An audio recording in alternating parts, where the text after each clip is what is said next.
Mais il me semble que le sentiment du malheur français, pour aller vite, s'est plutôt aggravé au terme de ce quinquennat qu'il n'est par rapport à son état du départ.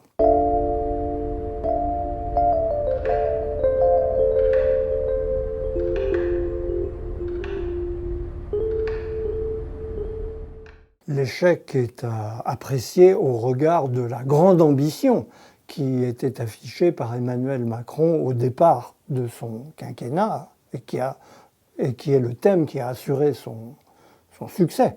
C'est réconcilier les Français en les changeant leur culture politique, en substituant à l'affrontement classique droite-gauche qui s'était révélé stérile, à une culture du compromis permettant une avancée de la société française vers une plus grande maturité démocratique.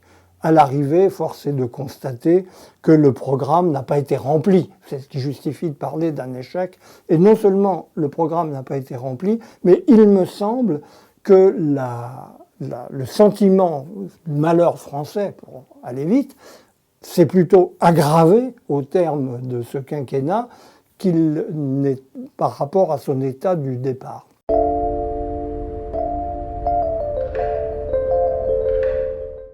Il a une popularité normale, si je puis dire, mais surprenante dans la manière dont elle s'est établie.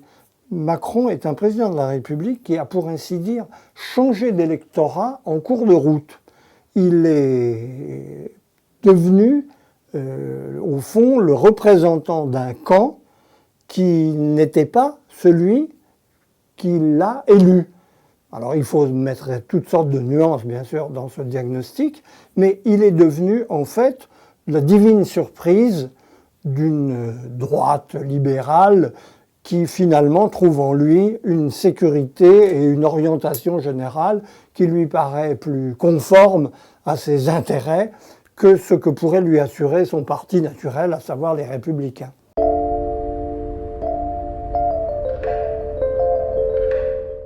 Emmanuel Macron, il faut lui reconnaître cette habileté, a su ne pas dire qu'il n'était ni de droite ni de gauche. Il a su dire qu'il était et de droite et de gauche.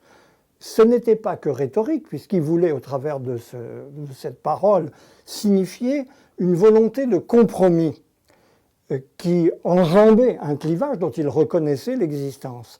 La vérité est que ce clivage, c'est considérablement compliqué, ce qui a permis son élection, mais ce qui fait aussi qu'aujourd'hui, il se retourne ce qui en reste de ce clivage, qui est très profondément enraciné, se retourne en partie contre lui en le repoussant dans un camp contre ce qui serait sa vocation d'occuper le centre du compromis entre les deux camps. La droite a évolué vers la gauche a évolué vers la droite, il a essayé de construire à partir de cela une synthèse qui se révèle toujours et plus que jamais bancale au terme de son quinquennat.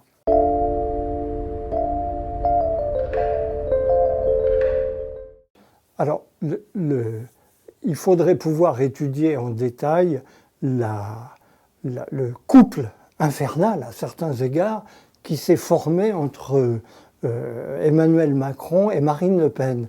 Ils se répondent en quelque sorte, ils font système.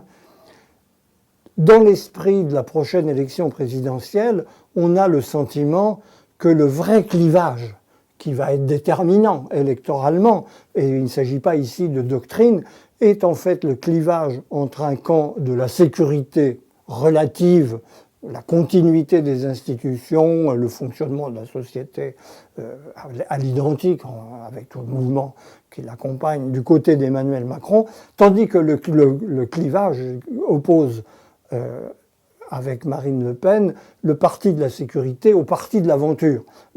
Marine Le Pen a contre elle le saut dans l'inconnu que représenterait son élection. Et finalement, c'est autour de ce partage que risque de se jouer la vérité du succès ou de l'échec de l'un et de l'autre.